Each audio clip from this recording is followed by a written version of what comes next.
Sod-turning, just for brief note, when you launch an infrastructure project, especially that involves earthworks, it's important to have the ceremonial commencement of a project. And that ceremonial commencement of a project is normally called the sod-turning. Ideally or ceremonially, it is where you decide to take the first shovel and dig into the soil and turn it to say the work has commenced. So obviously, Vice Chancellor, you wouldn't be able to do that until we have done all the scoping, all the feasibilities, and all the studies that go with a project of this magnitude. Mr. Manchiri tells me we are talking 1 million liters of water here. That if this tank, or when this tank gets inaugurated, will be at least in storage here. 6 boreholes that are going to be able to supply it. We're talking 12 by 10,000 liter tanks. Maybe if you look at that Jojo tank, you have an idea. Imagine those by 12, you get the picture of how much water we're talking about. So hopefully, he tells me by the 30th of March, maybe VC will be coming in to turn on the tap. That will be a much more exciting and a more eventful occasion. But we celebrate our milestones, every one of them, however small. So let's acknowledge the Department of Higher Education and Training, because it's through their IEG, the Infrastructure and Efficiency Grant, that projects like this are possible.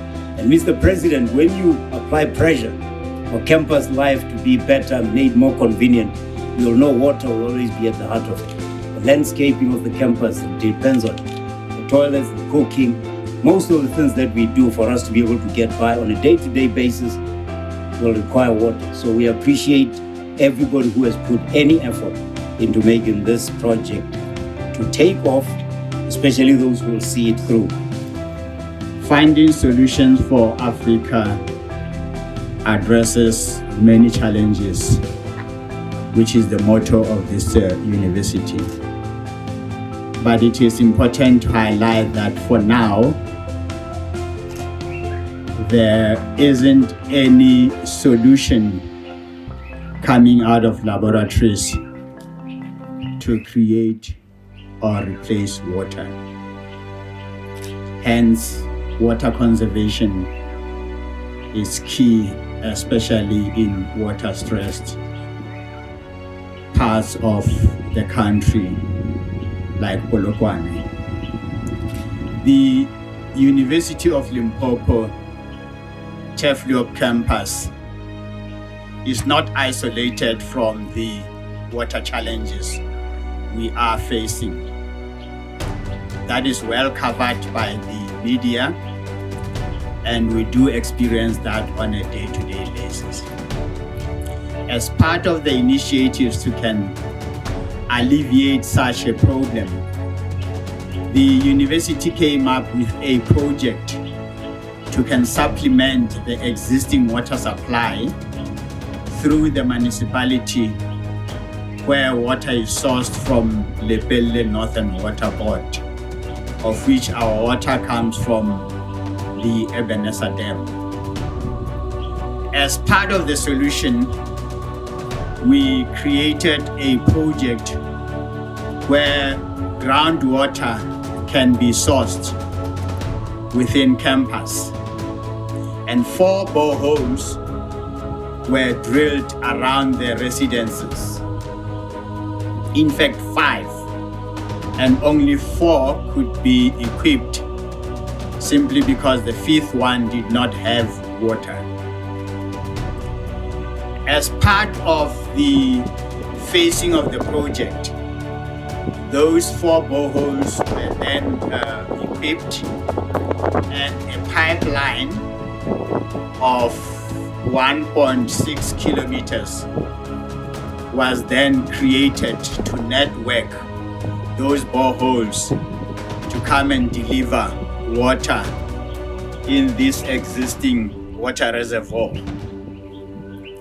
And as part of the water provisioning, that water is being treated within a shed just next to the Jojo tanks there, in order to ensure that the water that we consume, it meets the quality standards. And thanks to the laboratory facilities which are available within campus, that we could determine the quality of the water and come up with a water treatment solution for the water in order to ensure that it can be drinkable. As such, phase 1 has been running. We then initiated phase 2 of the water supply project, which included the drilling of 4 boreholes in the bushy part of the campus, just past the golf course. But only 2 of the 4 boreholes could be equipped. The other 2 just did not give us enough water yield. At the end, we have 6 boreholes which will be equipped, and the 6 includes the 4 which is already equipped.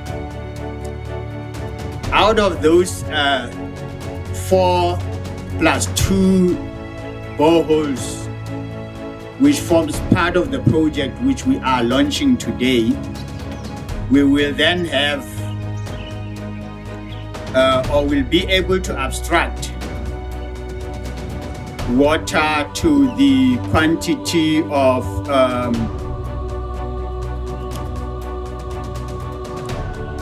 12 of those JoJo tanks, of which the size is 10,000 liters each. So you can multiply 12 of the size of those water tanks.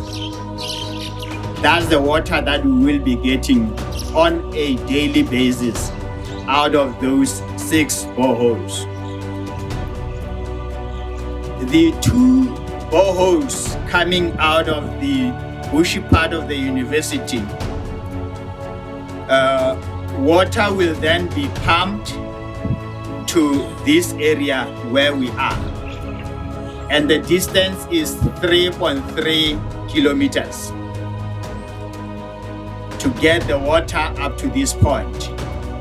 But before it gets into the reservoir here, it will then be treated in that shed where the water treatment plant will be expanded. At the end, where we are sitting, we will then have a reservoir of the size of 1 million liters. Just to have an idea as to what 1 million liters means, it is 100 of those JoJo tanks. That's the capacity of the reservoir which we'll be having here. It will take 8 days to fill up this reservoir, of which the consumption within campus, it will only last for a period of 1 to 2 days. We will still not have enough water to can sustain campus life. Hence, we need to conserve water as much as we can. Wherever you see a pipe leaking or a tap that cannot close, please report that to our help desk so that it can be attended to. To the team that made all of this possible, the logistics team, the IT, the technical services, marketing and security team, we say thank you very much for gracing this event with your presence and blessing this vital project of improving the quality of student life on campus to more water. Thank you.